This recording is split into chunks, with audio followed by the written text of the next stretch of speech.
ప్రభునందు ప్రియులారా, ప్రభు అయిన యేసుక్రీస్తు నామమున మీకు శుభములు. ఈ నూతన సంవత్సరంలోకి ప్రవేశించే మనము మన జీవితాలను చెక్ చేసుకుందాం. దేవుడు మనకిచ్చిన మరొక నూతన అవకాశాన్ని సద్వినియోగం చేసుకుందాం. దేవుడు మనకు మళ్ళీ అవకాశాలు ఇస్తున్నాడు. గత సంవత్సరంలో, అంతకుముందు సంవత్సరంలో సరిగా దేవుని కోసము జీవించకపోయినా దేవుడు ఒక అద్భుతమైన అవకాశాన్ని ఈ నూతన సంవత్సరంలో ప్రవేశించే మనకు ఒక అవకాశాన్ని, ఒక ఛాన్స్ మనకి ఇస్తున్నాడు. బైబిల్లో నుంచి మనం గమనించినట్టయితే చాలా శ్రేష్టమైనటువంటి అవకాశాలు పొందుకొని రెండో అవకాశాన్ని అద్భుతంగా మారి దేవుని కోసం నిలబడ్డటువంటి దేవుని బిడ్డల గురించి మనము దేవుని యొక్క వాక్యంలో చూస్తాం. ఒక అద్భుతమైనటువంటి వాక్య భాగాన్ని మీకు పరిచయం చేయాలని నేను ఆశపడుతున్నాను. లూకాసు వార్త 13వ అధ్యాయంలో 6 నుంచి 9 వరకు మనం చూస్తే, ఒక ద్రాక్ష తోటలో ఒక మనుషుడు అంజూరపు చెట్టును వేశాడు. ఆ తర్వాత 3 ఏళ్ల నుంచి దాన్ని చూస్తూ ఉన్నాడు. దానికి ఫలాలు లేవు. ఫలాలు లేకపోగా ఒకరోజు యజమాని వచ్చి అంటున్నాడు, అనవసరంగా ఈ చెట్టు ఎందుకు, ఈ అంజూరపు చెట్టు వల్ల భూమి వేస్ట్ అవుతుందని చెప్పి దాన్ని రిమూవ్ చేసి కట్ చేసేయమని చెప్తే తోటమాలి బతిమాలుకుంటున్నాడు. అయ్యా, ఒక అవకాశమే, ఈ సంవత్సరం కూడా సాగు చేస్తాను, ఈ సంవత్సరం కూడా కేర్ తీసుకుంటాను, ఈ సంవత్సరం కూడా నేను బాగా దాన్ని పెంచుతాను, దాన్ని చూస్తాను, ఫలాలు వస్తాయేమో చూద్దాం, ఆ తర్వాత కావాలంటే తీసేద్దాం అని ఒక అవకాశాన్ని విజ్ఞాపన చేస్తున్నాడు, రిక్వెస్ట్ చేస్తున్నాడు, అడుక్కుంటున్నాడు యజమాని దగ్గర. అవును ప్రియులారా, ప్రభు అయిన యేసుక్రీస్తు వారు ఒక తోటమాలిగా మన కోసం పరలోకంలో విజ్ఞాపన చేస్తూ ఉన్నాడు. తండ్రి దగ్గర, అయ్యా ఈ సంవత్సరం ఉంచు, నా బిడ్డలు ఈ సంవత్సరం బాగుపడతారు, ఈ సంవత్సరం ఖచ్చితంగా నన్ను ఇంకా సేవిస్తారు, నాలోనికి వస్తారు, నన్ను ఇంకా బలపరుస్తారు, నా నామానికి తగ్గట్టుగా వారు జీవిస్తారు.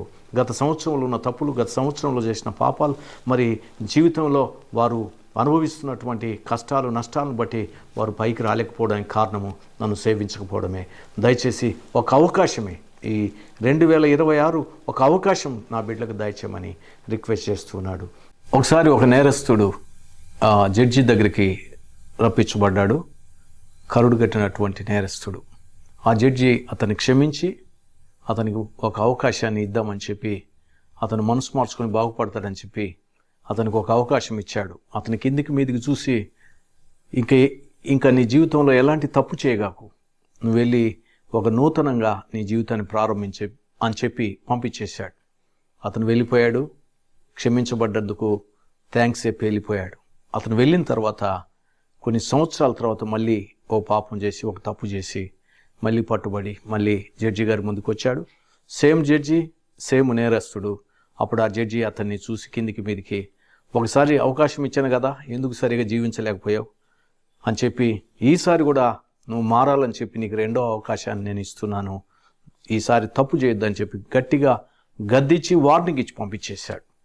ఆ నేరస్తుడు వెళ్ళిపోయాడు. ప్రియులరా, అతనికి నేను రెండవ అవకాశం ఇస్తున్నాను, అతను బాగుపడాలని చెప్పి ఆ జడ్జి అనౌన్స్మెంట్ చేశాడు. అలా వెళ్ళిపోయినటువంటి ఆ వ్యక్తి తన జీవితంలో ఇంకా తిరిగి రాలేదు.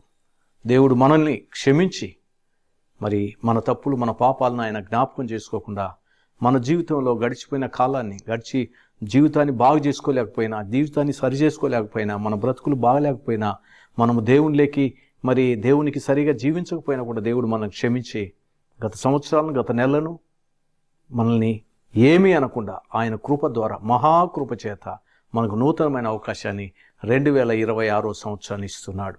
సంవత్సరంను దయాకిరీటంగా ఇస్తున్నాడు. ఒకసారి మన జీవితాలను ఎందుకు బాగు చేసుకోకూడదు? పాడైపోయిన బ్రతుకులను పాపిష్టి జీవితంతో అలాగే నూతన సంవత్సరంలో మనం ప్రవేశిద్దామా? లేక మన జీవితాలు బాగు చేసుకొని ఒక నూతనమైన ఆశీర్వాదంతో, నూతనమైన వాగ్దానంతో, ఒక నూతనమైనటువంటి మనసుతో, నూతన సృష్టిగా నూతన సంవత్సరంలో ఎందుకు ప్రవేశించకూడదు? ఎందుకు మన జీవితాలు బాగు చేసుకోకూడదు? ఎందుకు మన బ్రతుకులు సరి చేసుకోకూడదు? ఎందుకు మనము దేవునికి దూరంగా ఉండే అపవిత్రులంగా నూతన సంవత్సరంలో ప్రవేశించి మన సొంతగా మనం ఏం సాధిస్తాం? దేవుని శక్తితో, దేవుని బలంతో నూతన సంవత్సరంలోకి కాలు పెట్టినట్టయితే, దేవుని ఆహ్వానించినట్టయితే నీ జీవితంలో అద్భుత కార్యాలు జరుగుతాయి. అలా చేసినటువంటి చాలామందికి దేవుడు రెండో అవకాశాన్ని ఇచ్చాడు. దేవుడు మోషే జీవితంలో రెండో అవకాశాన్ని ఇచ్చాడు.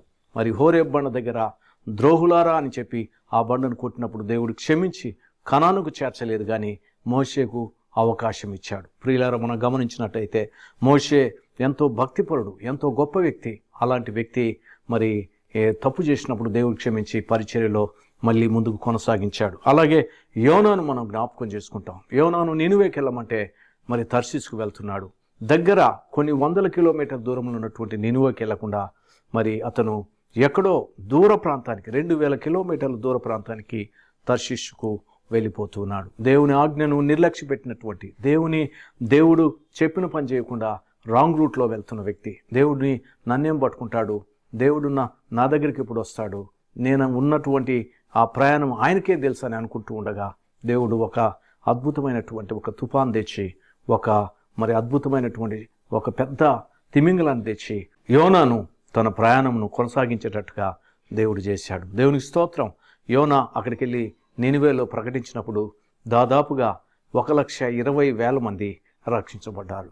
మరి అంత దర్శనం, అంత పరిచర్య, అంత మరి దేవుడు వాడుకోవాలని ఇష్టపడుతున్నప్పుడు యోనా రాంగ్ రూట్లో వెళ్ళటానికి ప్రయత్నం చేశాడు. యోనా సొంత నీతి మీద ఆధారపడ్డాడు. యోనా దేవునికి వ్యతిరేకంగా జీవించి తప్పు చేసి ఎన్నో కష్టాలు కొని తెచ్చుకున్నాడు.